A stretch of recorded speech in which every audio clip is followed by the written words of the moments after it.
O Comitê de Política Monetária do Banco Central realiza nesta semana a última reunião sob presidência de Roberto Campos Neto para definir a taxa de juros do país. O encontro ocorre depois de uma semana muito conturbada no mercado financeiro, com nova projeção de alta da inflação e disparada do dólar. Misael Mainetti. A última reunião do Comitê de Política Monetária do Banco Central, sob o comando de Roberto Campos Neto, vai acontecer com uma certeza no mercado: os juros vão subir mais uma vez. Uma pesquisa do BTG Pactual com investidores e operadores revelou que 78% dos participantes consideram que o Copom elevará a Selic em 0,75 ponto percentual na terça-feira. Ainda de acordo com o levantamento, 77% dos entrevistados mudou o cenário para a taxa básica após o anúncio do pacote de gastos do governo.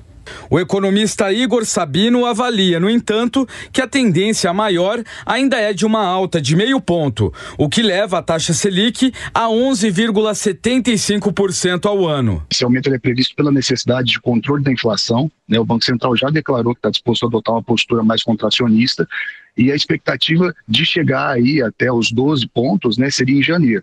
Então a gente tem aí a expectativa em relação ao mercado financeiro de fechar o ano a 11,75. Outro fator que deve pressionar a inflação nos próximos meses e entrar no radar do Copom é a alta do dólar, que vem batendo recordes, cotado acima dos R$6. O economista André Perfeito avalia que a tendência no Banco Central é de continuar aumentando a Selic, mesmo na gestão de Gabriel Galípolo, a partir de 2025. Muito provavelmente a autoridade monetária vai apertar o ritmo, vai aumentar o ritmo de altas da Selic, né? Hoje em dia o ritmo tem 50 pontos base, né?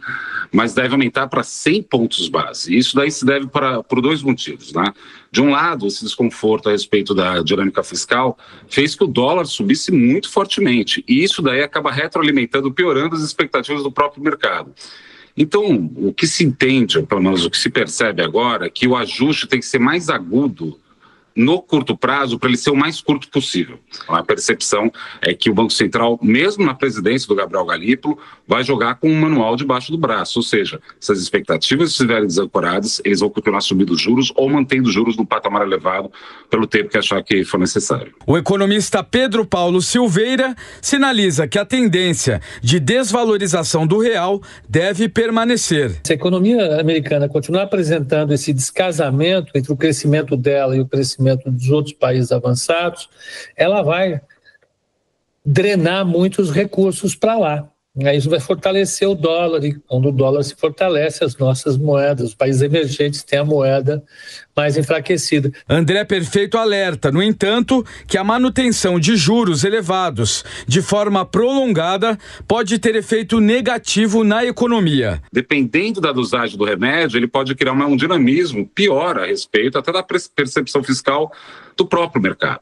E mais do que isso, né? A gente, hoje em dia, em 2024, no pós-Covid, tanto famílias quanto empresas estão altamente endividadas, bem mais endividadas que estavam no período anterior.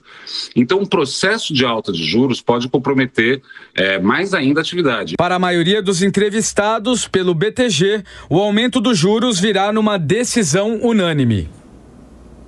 Pois é, o mercado está bastante dividido. Hoje o DI Futuro abriu apontando uma alta de 0,75 pontos percentuais na taxa Selic. A taxa Selic, que hoje está em 11,25, chegaria a 12%. Mas tem uma parte expressiva do mercado, da qual eu também participo, que acredita que a alta será de 1 ponto percentual. Com isso, a taxa Selic passaria dos 11,25 para 12,25%. O que tem motivado toda essa alta é a piora do lado fiscal, depois do anúncio do pacote fiscal, a piora das expectativas inflacionárias e, claro, o dólar aí no patamar de 6,10, que também potencializa a inflação. Então, uma parte aí do mercado acredita que o remédio tem que ser bem duro, né? Tem que ser bem forte agora para conter a alta da inflação e ancorar novamente as expectativas inflacionárias.